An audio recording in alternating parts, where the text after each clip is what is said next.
Hello to everyone. We're actually again in the middle of nowhere.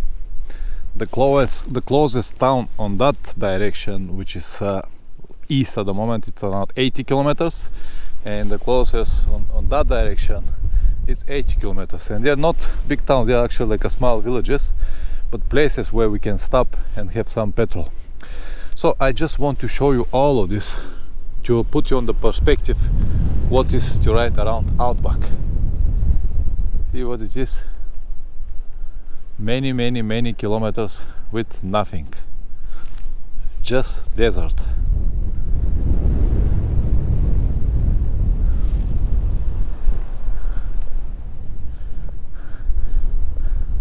So actually over there behind these trees, a couple of kilometers more, is Darling River, or this is what Colin told me. And we made a good progress, so we stopped and made this short break, and just would like to show you what it is.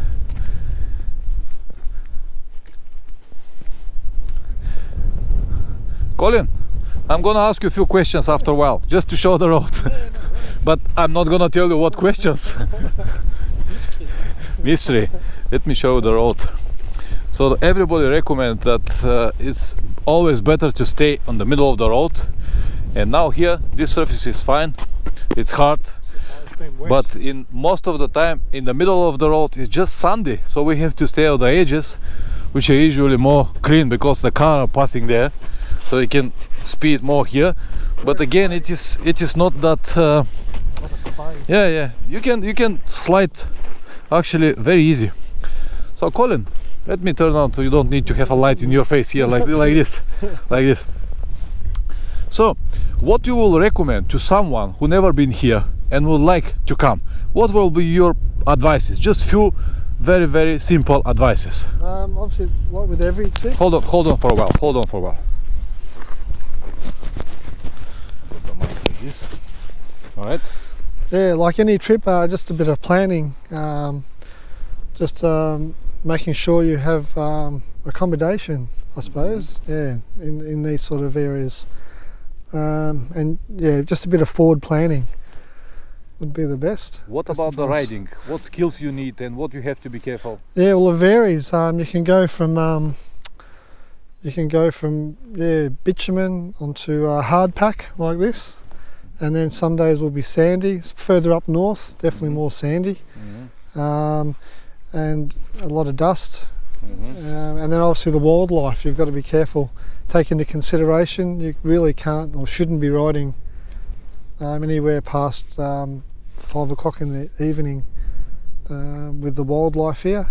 Do you think that we need a big adventure bike on these terrains? No, definitely not. No, a single cylinder is more than enough for the speeds, so 70 to 80 kilometers an hour on the sand.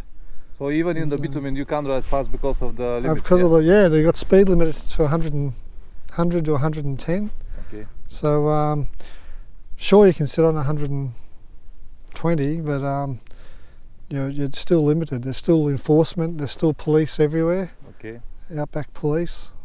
So yeah, it makes no sense to have a big bike in certain situations. All right. Yeah. All right. Thank you very much, Colin. No worries. Thank you very much. Let me put the mic. All right. So we're going pretty well. We made a good progress, yeah?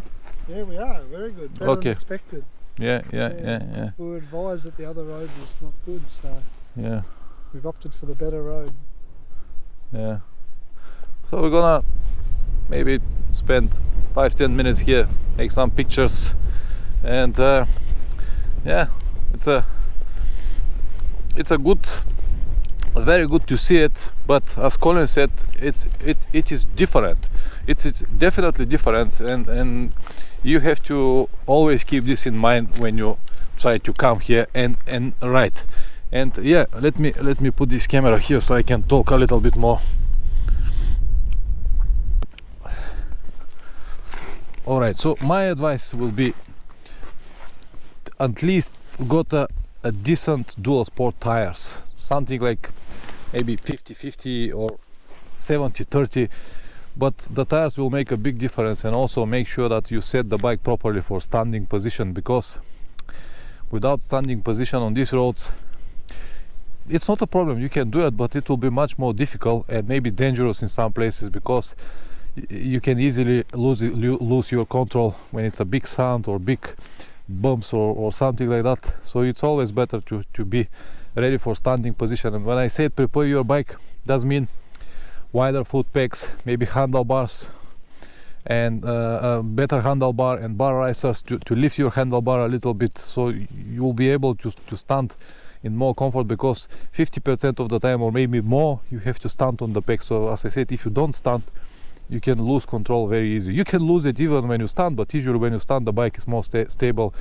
And every time when you feel even a small movement, or you feel the bike is moving or you're losing control, just stand on the pegs and twist the throttle, and this will help you in 99% of the cases. So this is just a simple video to show you what it's about and what to expect, and also to tell you that we're well. So we're going to, well, Colin, we're going to, what was Mimindi? Yeah, Mimindi. Mimindi. Mimindi Lakes. Mimindi Lakes, yeah. A lot of water, big catchment. And then from there we're shooting across to Pooncarie. Pooncarie, all right. Which will be about the same distance again, 150 kilometres. Okay. Heading south. Okay. And then we get to Wentworth, which is on the Murray River. All right, good. Yeah. Sounds like a good plan. All right. So we're good.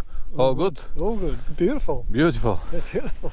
See you next time. No Ciao. worries. See you later.